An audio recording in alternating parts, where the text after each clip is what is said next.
Are you getting started running? You may have tons of questions like, how do I even get started? How many miles do I run? If I walk, am I still a runner? What about my shoes? Come along. And as you hear my thoughts on running and what is it exactly like to be a runner? So the first thing that I kind of want to go over is that running is about you. It's about being able to find that push, about being able to move forward.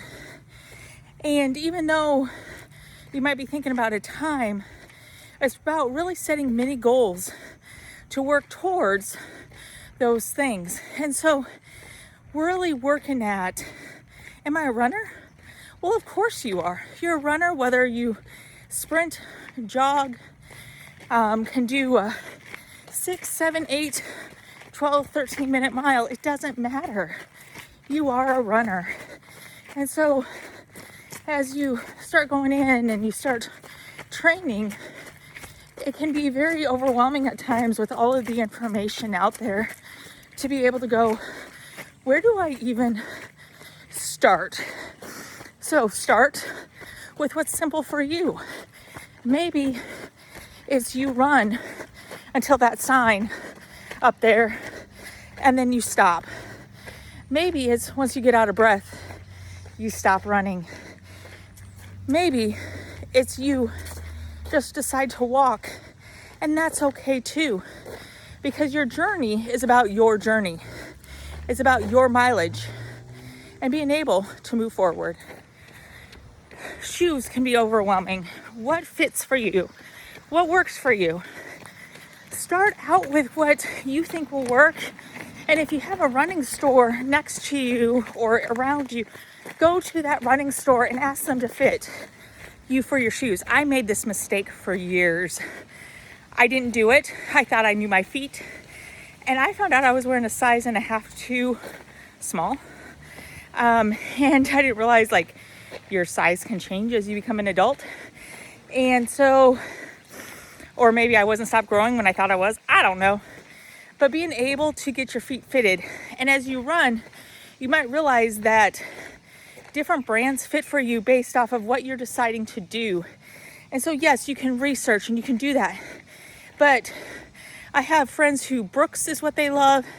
Hoka's is what I'm currently wearing. And I'll include a link below of the Hoka's I'm using. And so being able to really look at those things and being able to decide what works for you and how long do you use the shoes. So I've tried that whole entire mileage thing and all that, but I must be just really hard on my shoes because I never make the 400 miles that I'm wanting. And so I didn't even reset the how long should I use these shoes timer inside my app anymore, because I can just start to feel when my shoes, and looking at flipping them over, and are they becoming like flat? Like, do they have any tread left? Sign, you need new shoes. So figuring out what that means for you and being able to move forward with that. Another thing to keep in mind is don't compare. Your journey is your journey. And this is something that I have to keep on telling myself, that comparison steals my joy of running.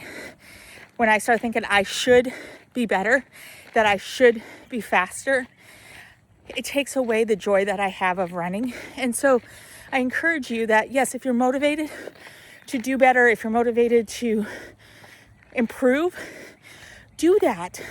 But one run does not show that.